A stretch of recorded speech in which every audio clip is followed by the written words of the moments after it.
Hello everyone, first of all good afternoon to all of you. जैसे कि आप सभी स्क्रीन पर देख पा रहे हैं, आज आपके डीएलएड फर्स्ट सेमेस्टर की सब्जेक्ट रहेगा आपका शिक्षण अधिगम के सिद्धांत। जल्दी से सभी बच्चे हो जाइए कनेक्ट। जो बच्चे पहले से जुड़े हुए हैं वो सभी जानते होंगे कि हम कहाँ पर लाई कर रहे हैं इस टाइम। ठीक है, क्वेश्चन नंबर 70 तक मैं आपके कंप्लीट करा चुकी हूँ। बाकी आज हम स्टार्ट करेंगे 71 से। ठीक है, तो जल्दी से सभी बच्चे अपने दोस्तों में लाइक शेयर कर दीजिए और चैनल को जितना हो सके उतना शेयर कीजिए। जितना आप लोग हमें सपोर्ट करते हैं, हमें भी डबल मोटिवेशन मिलती है कि आपके लिए ज़्यादा से ज़्यादा मेहनत की जाए ताकि आप लोगों की एक अच्छी परफॉर्मेंस निकल के आए। ठीक है, जल्दी जल्दी से आइए, सभी बच्चे हो जाइए कनेक्ट। चलिए फिर without any delay let's start now. Question number 71 है हमारा, शिक्षण में एक ही संबोध को पढ़ाने के लिए एक से अधिक कौशल का समावेश क्यों किया जाता है। अब देखो, सभी शिक्षण कौशलों का घनिष्ठ संबंध होता है ना। जितने भी शिक्षण कौशल हैं उनका क्या होता है, घनिष्ठ संबंध। अतः शिक्षण को कौशलों को केवल सिद्धांत के रूप में जानना ही महत्वपूर्ण नहीं है, अपितु कौशलों को अन्योन्याश्रित संबंधों को जानते हुए एक दूसरे से जुड़ने का प्रयास भी करना चाहिए। इतना ज़रूरी नहीं है कि बस आप शिक्षण कौशल को सैद्धांतिक रूप से जानें, बल्कि उनको जानते हुए, उनके संबंधों को जानते हुए उन्हें एक दूसरे से जोड़ने का भी प्रयास करें। ठीक है, एक शिक्षण कौशल को दूसरे शिक्षण कौशल से जोड़ के बच्चों को पढ़ाएं। बच्चों को यदि कोई विषय वस्तु पहले ढंग के प्रयोग से नहीं समझ आती है तो फिर उसे दूसरा तरीके से समझाना चाहिए। बिल्कुल, आपने भी देखा होगा, अगर आपको ऐसा लगता है कि आपकी टीचिंग में कोई डिफ़ॉल्ट है या फिर कोई फॉल्ट है और बच्चा आपके टीचिंग मेथड को नहीं समझ पा रहा है, तो आपको तुरंत क्या करना है, अपने टीचिंग मेथड को बदल के दूसरा टीचिंग मेथड अप्लाई करके देखना है। हो सकता है वो उस चीज़ से समझ ले, है ना। नेक्स्ट है फिर, क्योंकि विषय वस्तु को समझाना शिक्षक का परम कर्तव्य दायित्व होता है। बिल्कुल, अतः एक ही संबोध को पढ़ाने के लिए अधिक कौशलों का समावेश करना ज़रूरी है। ठीक है, एक सिंगल टॉपिक को अगर आप पढ़ाना चाहते हैं तो बहुत सारे कौशल का आप उसमें यूज़ कर सकते हैं। चलिए आगे बढ़ते हैं। क्वेश्चन नंबर नेक्स्ट है, शिक्षण प्रक्रिया में शिक्षण सूत्रों का महत्व क्या है, लिखिए। किन्हीं 2 शिक्षण सूत्रों का वर्णन करते हुए शिक्षण में उनका महत्व स्पष्ट कीजिए। किन्हीं 4 शिक्षण सूत्रों का वर्णन करते हुए उनकी उपयोगिता बताइए। कुल मिला के आपको बताना है इसमें शिक्षण सूत्र। तो देखो, शिक्षण सूत्र क्या होते हैं।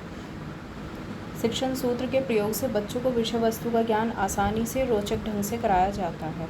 शिक्षण अधिगम प्रक्रिया में शिक्षण सूत्र का महत्वपूर्ण स्थान है। शिक्षण सूत्र वह सूत्र है जिसके प्रयोग से शिक्षण अधिगम प्रक्रिया रोचक और प्रभावशाली बनाई जा सकती है। जैसे कि आप बच्चे को खेल खेल में सिखाना चाहते हैं तो बच्चे के लिए वो इंटरेस्टिंग भी होगा और बच्चा उसे याद भी रखेगा काफ़ी समय तक। अब शिक्षण के सूत्र बहुत सारे हैं, मैं आपको बता देती हूँ वन बाय वन करके। वैसे तो मैं आपको कई बार बता चुकी हूँ पहले भी। जिन बच्चों ने प्रीवियस वीडियोस को वॉच कर लिया है वेल एंड गुड है, जिन्होंने नहीं किया है वो भी ज़रूर कर लेना ताकि आपको सारी इन्फॉर्मेशन मिल सके। अब देखो, पहला है हमारा ज्ञात से अज्ञात की ओर। जैसा कि नाम से ही पता चल रहा है, बच्चे को जो चीज़ पता है, जो पहले से ज्ञात है, जो वो जानता है, उस चीज़ को आधार बना के उसको वो चीज़ बतानी है जिसे वो नहीं जानता है। ठीक है, जैसे कि अगर आप बच्चे को प्लस माइनस सिखाना चाहते हैं तो सबसे पहले उसे किस चीज़ से जोड़ेंगे, गिनती से जोड़ते हुए उसको बताएंगे, है ना, क्योंकि गिनती उसे पहले से ज्ञात है, उसने सीखी हुई है।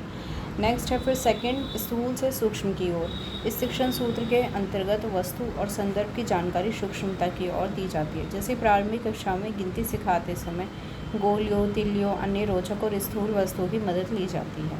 आपने देखा होगा इसमें क्या होता है, स्थूल से सूक्ष्म का मतलब है कि जो हमारी प्राइमरी क्लासेस होती हैं उसमें अगर आप सिखाना चाहते हैं बच्चे को प्लस का कॉन्सेप्ट या माइनस का कॉन्सेप्ट, तो आप क्या करेंगे, गोलियों का यूज़ कर सकते हैं, तिल्लियों का यूज़ कर सकते हैं। आपने नोटिस भी क्या होगा, छोटे बच्चों की जो बुक्स होती हैं उसमें बहुत सारी डायग्राम्स बने होते हैं, जैसे कि एक आम जोड़ के फिर दूसरा आम जोड़ के कितने आम हुए, ऐसे करके 2 गए, है ना। तो बच्चों को वो इंटरेस्टिंग भी लगता है, वो उसको काउंट करके जल्दी सीखते हैं। राइट, आगे बढ़ते हैं। नेक्स्ट है फिर सरल से कठिन की ओर। इस शिक्षण सूत्र के अंतर्गत आसान बातों को पहले समझाया जाता है, फिर उन वस्तुओं और तथ्यों को समझाया जाता है जो कठिन होते हैं। सरल से कठिन आप समझ ही रहे हैं। पहले आप इजी कॉन्सेप्ट बच्चों को सिखाएंगे, फिर उसे कॉम्प्लेक्स की तरफ ले जाएंगे, ठीक है। इजी टू कॉम्प्लेक्स, जैसे कि अगर आप बच्चे को सिखाना चाहते हैं लैंग्वेज, तो सबसे पहले आप क्या कराएंगे, उसे अक्षर का ज्ञान कराएंगे, क ख ग घ घ य, है ना। उसके बाद आप उसे सिखाएंगे राम में राम होता है, श्याम में शाम होता है, इस तरीके से। तो तब जाके बच्चा वर्ड सीखेगा, अगर उसको क्या बोलते हैं, वर्णमाला का अगर ज्ञान है, तभी जाके वो शब्द सीख सकता है। आगे बढ़ते हैं। नेक्स्ट है पूर्ण से अंश की ओर। पूर्ण से अंश क्या होता है, पूर्ण यानी होल टू पार्ट जाना, ठीक है। इस शिक्षण सूत्र के अंतर्गत सबसे पहले पूर्ण वस्तु की जानकारी दी जाती है, फिर उसके एक एक अंश की जानकारी दी जाती है। जैसे अगर आप बच्चे को सपोज दैट आपने पढ़ाया, बच्चे को सबसे पहले आपने वाक्य का ज्ञान कराया। सबसे पहले तो आते हैं वर्ण, वर्ण के बाद आएंगे शब्द, और शब्द के बाद वाक्य। वाक्य आने के बाद आप अगर उसमें उस वाक्य में जो करता है वो क्या है, उस वाक्य में क्रिया क्या है, उस वाक्य में कर्म क्या है, ये सब चीज़ें एक एक अंश उठा के उसका बताएंगे। तो पहले उसके होल की जानकारी आप उसे कराएंगे, पूर्ण की, यानी पहले वाक्य बताएंगे, और फिर उसमें जो जो चीज़ें यूज़ हुई हैं, जैसे कि उसमें क्या करता है और कर्म क्या है, उसका कह दो कि क्रिया क्या है उसमें, ये सब चीज़ें एक एक अंश उठाते हुए उसे बताएंगे। तो ये हुआ हमारा पूर्ण से अंश की ओर। आगे बढ़ते हैं आगमन और निगमन विधि, इंडक्टिव डिडक्टिव मेथड। इस विधि के अंतर्गत किसी विशिष्ट वस्तु के निरीक्षण द्वारा हम तथ्य के सामान्य, सत्य या सिद्धांत की ओर बढ़ते हैं। इसमें क्या होता है, कोई विशिष्ट वस्तु का निरीक्षण होता है, स्पेशल टू जाते हैं हम जनरल, है ना। नेक्स्ट है फिर निगमन विधि में क्या होता है, जो पूर्व निर्धारित सिद्धांत है, जो सिद्धांत पहले से हैं, उनके परिप्रेक्ष्य में कोई निष्कर्ष निकाल लिया जाता है। चलिए आगे बढ़ते हैं। नेक्स्ट है संश्लेषण और विश्लेषण विधि, एनालिसिस और सिंथेसिस मेथड, ठीक है। देखो सिंथेसिस में क्या होता है, संश्लेषण विधि के अंतर्गत सबसे पहले तथ्यों को इकट्ठा किया जाता है, सारे फैक्ट्स को एक जगह इकट्ठा किया जाएगा, ठीक है। उसके बाद उसकी वास्तविक स्थिति का ज्ञान किया जाएगा। विश्लेषण में क्या होता है, हम किसी विषय वस्तु या तथ्यों के विभिन्न घटकों को बांट लेते हैं, फिर एक एक समस्या का समाधान करते हैं। सपोज दैट अगर हमारे पास इतने सारे टॉपिक हैं, तो हम क्या करेंगे, पहले स्टेप बाय स्टेप इसको समझाएंगे, फिर इसको समझाएंगे, फिर इसको समझाएंगे, है ना। तो इस तरीके से हम पूरा अपना एक गोल अचीव कर लेंगे, राइट। आगे बढ़ते हैं। नेक्स्ट है फिर मूर्त से अमूर्त की ओर। मूर्त क्या होता है, जो चीज़ बच्चा देखता है, देख करके सीखता है। अमूर्त होता है जो उसको दिखाई नहीं देती है, ठीक है। तो मूर्त वस्तु को दिखाकर आप उनके अंशों की बात करते हैं जो दिखाई नहीं देती है, ठीक है। हाँ, जैसे कि बच्चा जो है, इसका सबसे अच्छा एग्जाम्पल हो सकता है मैप और ग्लोब हो सकता है ना।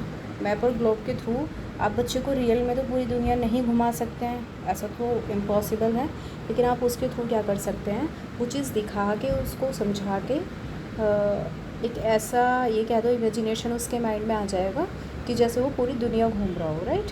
नेक्स्ट है फिर महत्व क्या है शिक्षण सूत्रों का। तो इन शिक्षण सूत्रों का शिक्षण में विशेष महत्व है, क्योंकि इन शिक्षण सूत्रों में बच्चे के पूर्व ज्ञान से ही नवीन ज्ञान को जोड़ा जाता है ना। Previous knowledge to new knowledge हम जाते हैं इसके थ्रू, शिक्षण सूत्रों के थ्रू। आगे बढ़ते हैं। क्वेश्चन नंबर नेक्स्ट है 73।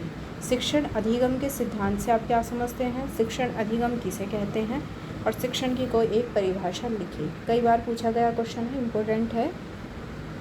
अब देखो शिक्षण और अधिगम जो है, दो शब्दों से बना है, शिक्षण प्लस अधिगम, है ना। शिक्षण का मतलब क्या होता है, टीचिंग, और अधिगम का मतलब क्या होता है, लर्निंग, ठीक है। लर्निंग या सिखाना, सिखाना और सीखना, ठीक है। तो शिक्षण अधिगम जो है वो पृथक क्रियाएं नहीं है, मतलब दोनों चीज़ें अलग अलग नहीं हैं, बल्कि शिक्षा के अंगों में शिक्षक, शिक्षार्थी और पाठ्यक्रम आता है ना। शिक्षा के अंतर्गत 3 डोमेन आते हैं, एक तो होता है टीचर, दूसरा स्टूडेंट, और थर्ड होता है करिकुलम, ठीक है। व्यक्ति जन्म से लेकर मृत्यु पर्यंत तक कुछ ना कुछ सीखता रहता है। शिक्षक जिस प्रकार के पाठ्यक्रम को पढ़ाता है वह प्रक्रिया शिक्षण कहलाती है। शिक्षण का अर्थ होता है सिखाना, सिखाने की विधियाँ, पाठ्य सामग्री वांछित लक्ष्य की पूर्ति के लिए प्रयोग में लाई जाती है। अतः अब स्पष्ट है कि शिक्षण में केवल सीखना ही नहीं बल्कि सिखाना भी निहित होता है। शिक्षण की प्रक्रिया शिक्षण अधिगम की प्रक्रिया के द्वारा पूरी होती है। तो जो शिक्षण अधिगम प्रक्रिया है, जो हमारा टीचिंग प्रोसेस है, वो शिक्षण अधिगम यानी टीचिंग लर्निंग दोनों को मिला करके एक कंबाइंड प्रोसेस पूरा होता है। आगे बढ़ते हैं। डॉक्टर राधाकृष्ण ने क्या कहा है? उन्होंने कहा है कि शिक्षा को मनुष्य और संपूर्ण समाज का निर्माण करना चाहिए। अगर शिक्षा इस कार्य को नहीं करती है तो क्या रह जाती है? वो अप्रभावी और अपूर्ण रह जाती है, राइट। अगर आपको समझ में आ रहा है, क्लास अच्छी लग रही है, आपको लग रहा है कि मैं वेल तरीके से आपको समझा रही हूँ, एक्सप्लेन कर रही हूँ, तो अब आप लोग ज़्यादा से ज़्यादा मुझे सपोर्ट कीजिए ताकि मैं भी आपको डबल सपोर्ट कर पाऊँ, राइट। आगे बढ़ते हैं। क्वेश्चन नंबर नेक्स्ट हमारे 74, शिक्षण प्रविधियाँ और युक्तियाँ क्या हैं? विभिन्न प्रविधियों का वर्णन कीजिए। शिक्षण उद्देश्यों की प्राप्ति के लिए शिक्षण प्रविधियाँ सशक्त माध्यम होती है। अगर आप शिक्षण उद्देश्य प्राप्त करना चाहते हैं, अपने टीचिंग गोल्स को अचीव करना चाहते हैं, तो जो शिक्षण प्रविधियाँ हैं वो एक अच्छा माध्यम है। शिक्षण प्रविधियों के प्रयोग से शिक्षण कार्य को रुचिकर बनाया जा सकता है और शिक्षण प्रविधि शैक्षिक कार्य के संचालन का एक विशिष्ट अंग है। अब देखो, बहुत सारी शिक्षण प्रविधियाँ हैं, लाइक प्रश्नोत्तर विधि, वर्णन विधि, व्याख्यान, विवरण, स्पष्टीकरण, उदाहरण, प्रयोग, प्रदर्शन, कहानी, गतिविधि और भ्रमण प्रविधि। ठीक है, अब इनको हम एक एक करके पढ़ेंगे कि ये होती क्या है। प्रश्नोत्तर विधि जो है, कई बार मैं आपको बता चुकी हूँ पहले भी, प्रश्नोत्तर विधि का दूसरा नाम होता है सुकराती विधि। या पूछ लिया जाता है कि इसको जो है किसने दिया है प्रश्नोत्तर विधि को, तो उसने, ये थे दार्शनिक हमारे फिलोसफर सुकरात ने इसको दिया था। ठीक है, अब देखो इसमें क्या होता है, इस प्रविधि की बहुत सारी विशेषताएं हैं कि एक तो छात्र में चिंतन शक्ति का विकास होता है। अगर उससे आप प्रश्न पूछते हैं बार बार तो वो चीज़ों को सोचता है, एक्सप्लोर करता है। दूसरा, सृजनात्मक शक्ति का विकास होता है, उसके अंदर क्रिएटिविटी आती है। छात्रों के पूर्व ज्ञान और अर्जित ज्ञान की जांच होती है। ये पता चलता है कि बच्चे ने पहले, टीचर ने जो उसको पहले सिखाया है वो उसको आ भी रहा है कि नहीं आ रहा है, राइट। आगे बढ़ते हैं। नेक्स्ट है व्याख्यान विधि। व्याख्यान विधि मैं आपको बता चुकी हूँ वैसे तो सारी विधियाँ पहले भी, लेकिन फिर से बता देती हूँ। जिन बच्चों ने प्रीवियस वीडियोज़ को वॉच किया है अच्छी बात है, नहीं किया है तो भाई ज़रूर कर लेना, आपके बहुत ज़्यादा, ये कह दो, एक एक पॉइंट क्लियर हो जाएगा। ठीक है, तो व्याख्यान प्रविधि क्या होती है? व्याख्यान होता है लेक्चर मेथड। ठीक है, किसी पाठ को भाषण के रूप में पढ़ाना व्याख्यान कहलाता है। यह उच्च स्तर की कक्षाओं के लिए यूज़ होता है। बिल्कुल, ये प्राइमरी क्लासेस के लिए उपयुक्त नहीं है क्योंकि आप बच्चे को लेक्चर के थ्रू नहीं सिखा सकते। इस प्रविधि का प्रयोग सामाजिक विषय में और भाषा शिक्षण में किया जाता है। ठीक है, ऑलमोस्ट तो किया जाता है वैसे हिस्टोरिकल सब्जेक्ट में। नेक्स्ट है फिर वर्णन विधि। वर्णन विधि के द्वारा विषय वस्तु, घटना, स्थान, दृश्य के स्वरूप और कार्यों का वर्णन किया जाता है। यह प्रविधि पूर्ण से अंश की ओर और ज्ञात से अज्ञात की ओर शिक्षण सूत्रों पर आधारित होती है। यह प्रविधि भाषा, साहित्य, सामाजिक विषय के शिक्षण में बहुत उपयोगी है। आगे बढ़ते हैं। हमारी जो नेक्स्ट प्रविधि है वो है विवरण प्रविधि। विवरण में देखिए क्या होता है। यह प्रविधि इतिहास, भूगोल, नागरिक शास्त्र, अर्थशास्त्र के शिक्षण में उपयोगी होती है। विवरण का अर्थ है क्रमबद्ध घटनाओं का वर्णन करना। क्रमबद्ध मतलब एक सीक्वेंस में लेके चलना चीज़ों को। ठीक है, विवरण कहानी कहने का एक रूप है। विवरण प्रविधि के द्वारा अध्यापक छात्रों के मस्तिष्क में एक मानसिक चित्र, विषय वस्तु बनाना चाहता है। विवरण से क्या होता है, अगर आप बच्चे के माइंड मेकअप करना चाहते हैं, उसको एक चाहते हैं कि वो इमेजिनेशन बना ले, अपने माइंड में क्रिएट कर ले, तो आप उसको एज अ कहानी सुनाएंगे। ठीक है, और ये जो है विवरण प्रविधि रिवर्स करके भी बहुत बार क्वेश्चन पूछा जाता है कि बताइए, अगर आपको इतिहास, भूगोल या नागरिक शास्त्र और अर्थशास्त्र विषय पढ़ाना है तो कौन सी विधि आपको प्रयोग करनी चाहिए। आपको 4 ऑप्शन दे देगा, विवरण प्रविधि, स्पष्टीकरण विधि, प्रश्नोत्तर विधि। तो आप इसका आंसर लगाएंगे विवरण प्रविधि। ठीक है, इसको ध्यान रखिएगा, स्पेशली ये ध्यान रखिएगा कि कौन कौन से सब्जेक्ट में कौन सी विधि यूज़ की जाती है। नेक्स्ट है स्पष्टीकरण विधि। किसी विषय वस्तु का क्रमबद्ध, विस्तृत और तार्किक ढंग से किया जाने वाला प्रस्तुतिकरण ही स्पष्टीकरण कहलाता है। स्पष्टीकरण का उद्देश्य यह है कि नवीन ज्ञान को छात्रों के समक्ष इस प्रकार प्रस्तुत किया जाए कि वो उसे आसानी से समझ सके। आप जो न्यू नॉलेज दे रहे हैं बच्चे को, वो इस तरीके से आप रिप्रेजेंट करें ताकि बच्चा उसको ईजी वे में समझ सके, राइट। आगे बढ़ते हैं। नेक्स्ट है फिर प्रयोग प्रदर्शन विधि। अब देखो, प्रयोग प्रदर्शन विधि जो है ये भी काफ़ी इंपॉर्टेंट है और सबसे ज़्यादा विज्ञान विषय में यूज़ की जाती है। रिवर्स करके भी क्वेश्चन पूछा गया है कि बताइए विज्ञान विषय में कौन सी विधि प्रयुक्त की जानी चाहिए। ठीक है, तो इसलिए विज्ञान की प्रयोगशालाएं बनाई जाती हैं। जब शिक्षण कार्य किसी वैज्ञानिक घटना की प्रकृति का स्पष्टीकरण उद्देश्य से किया जाए तो उसके लिए यह प्रविधि अधिक उपयुक्त होती है। आई होप कि आपको सारी प्रविधियाँ, जितनी भी शिक्षण विधियाँ हैं, शिक्षण कौशल हैं, सभी समझ आ रहे होंगे। मैं बिल्कुल वेल तरीके से एक एक चीज़ एक्सप्लेन कर रही हूँ और कोशिश करती हूँ मैं बाइलिंगुअल समझाने की, ताकि इंग्लिश वाले बच्चों को बिल्कुल प्रॉब्लम ना आए। लेकिन आपको ये चीज़ अपने एग्ज़ाम टाइम के लिए बिल्कुल माइंड में रखनी है कि आपको वहाँ पर इंग्लिश का यूज़ नहीं करना है, प्योर हिंदी लिखनी है आपको अपने पेपर में, ठीक है, वरना आप ही का नुकसान होगा, मार्क्स आपके कट हो जाएंगे। आगे बढ़ते हैं। क्वेश्चन नंबर नेक्स्ट है हमारा 75। शिक्षण की नवीन विधाओं का वर्णन कीजिए। अब देखो ये जो क्वेश्चन है बहुत ज़्यादा इंपॉर्टेंट है। नया मेथड पूछा जाता है कि कौन से न्यू मेथड यूज़ करके आप टीचिंग को बहुत ज़्यादा इफेक्टिव बना सकते हैं और इंटरेस्टिंग बना सकते हैं। तो सबसे पहला तो है बाल केंद्रित शिक्षा। बाल केंद्रित शिक्षा क्या होता है? जिसमें बच्चे को सेंटर बना के बच्चे के इंटरेस्ट को देखते हुए, उसकी आवश्यकताओं को देखते हुए ही शिक्षण कार्य किया जाता है, ठीक है।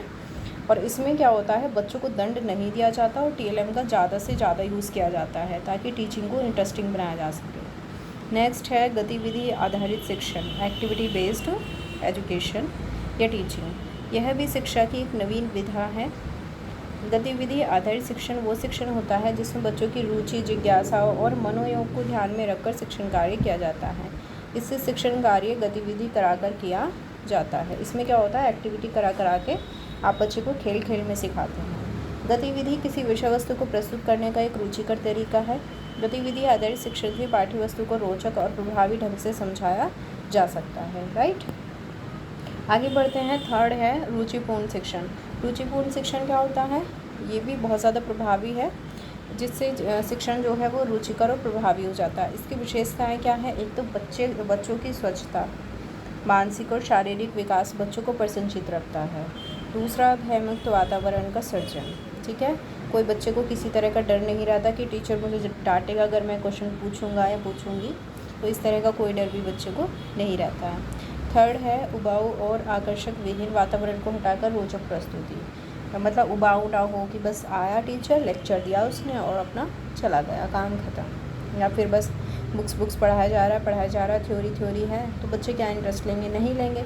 आपने देखा होगा छोटे बच्चों की जो बुक्स होती हैं उसमें काफ़ी डायग्राम्स वगैरह होते हैं बहुत इंटरेस्टिंग, जिन्हें दिखा के बच्चा आप जो है अपने बच्चों को उसे दिखा के टीचिंग को बहुत इंटरेस्टिंग बना सकते हैं। बच्चा उन चीज़ों को देखता है, फिर पूछता है कि ये क्या है, इस तरीके से, है ना। नेक्स्ट है फिर विद्यालय की बाह्य और आंतरिक सज्जा पर विशेष बल, राइट। आगे बढ़ते हैं। नेक्स्ट है फिर दक्षता आधारित शिक्षण। दक्षता आधारित से आशय है कि छात्रों की दक्षता पर आधारित न्यूनतम अधिगम की संप्राप्ति करना, जिससे छात्रों की दक्षता सुनिश्चित किया जा सके। अध्यापक अपने शिक्षण में विविध गतिविधियों तथा टीएलएम द्वारा बच्चों में दक्षताओं के विकास का प्रयत्न करता है। नेक्स्ट है और लास्ट है हमारा बहुस्तरीय और बहुकक्षा शिक्षण। ये वाला कॉन्सेप्ट जो है न्यू मेथड का बहुत ज़्यादा इम्पोर्टेंट है। पर्टिकुलर पिन करके ये अलग से भी पूछा गया है कई बार क्वेश्चन। तो विभिन्न कक्षाओं के बच्चों को एक साथ बैठाकर सुव्यवस्थित ढंग से दिया गया शिक्षण ही वो क्या कहलाता है? बहुकक्षा शिक्षण कहलाता है। विभिन्न उपलब्धि वाले स्तर के बच्चों को कुशलतापूर्वक पढ़ाने की क्रिया बहुस्तरीय शिक्षण कहलाती है। मान लीजिए कि बच्चे का जो उपलब्धि स्तर है वो अलग अलग है। कोई बच्चा 90% अचीवर है, कोई 80% है, कोई 70 है, कोई इससे लो है। तो क्या होता है, उन सभी बच्चों को एक साथ बिठाकर शिक्षा दी जाती है और यही शिक्षा क्या कहलाती है? बहुस्तरीय शिक्षण इसको बोलते हैं, ठीक है। आई होप कि आप सभी को समझ में आ रहा होगा। अगर आपको क्लास अच्छी लग रही है तो भाई लाइक, शेयर, सब्सक्राइब करना बिल्कुल मत भूलना। आने वाली हर एक वीडियो आपके लिए बहुत ज़्यादा इम्पोर्टेंट रहेगी। बाकी अगर आपका गैप भी हो जाता है तो आप बिल्कुल चिंता मत करिए। जो बच्चे कंटिन्यू जुड़े हुए हैं, जुड़े रहिए, बिल्कुल टेंशन मत लीजिए आप लोग। पहले से भी मैंने काफ़ी मैटर अपलोडेड किया हुआ है ऑलरेडी, आप उसको रिविज़न लगाइए, उसको बार बार पढ़िए, राइट। और देखो, मैं अपनी वीडियो में कभी भी फालतू की बकवास नहीं करती हूँ कि मैं यहाँ पर आके आप लोगों का टाइम वेस्ट करूँ। मेरा ये मोटिव बिल्कुल नहीं है, ठीक है। हाँ, मुझे पता है कि आप लोग भी नहीं चाहते हैं कि मैं आपका टाइम वेस्ट करूँ। कोई भी नहीं चाहता, इवन कोई भी नहीं चाहता है कि उसका टाइम वेस्ट हो, ठीक है। तो आप लोग अच्छे से पढ़िए, सपोर्ट कीजिए ज़्यादा से ज़्यादा, और अगर क्लास आपको अच्छी लगती है तो फीडबैक ज़रूर दिया करें लास्ट में। चलिए फिर मिलते हैं नेक्स्ट क्लास में, तब तक के लिए सभी को have a good day, bye bye, thank you so much, thanks for watching.